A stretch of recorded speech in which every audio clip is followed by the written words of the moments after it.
ఐదస్తులు Charlie గారు రిలాక్సాడు పొద్దుగా ఆట చూడ ఎట్లా ఆడుతారు. అక్కడ దూరం ఉండే నేను పిలిస్తే మళ్ళీ దగ్గరికి వచ్చేది. రిలాక్స్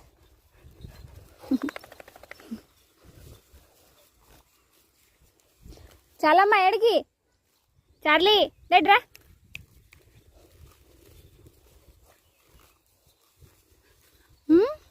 చాలిట్రా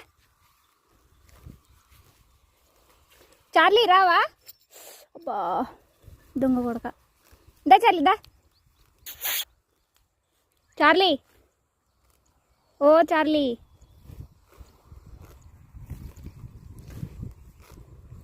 చార్లీ చార్లీ చూ చూ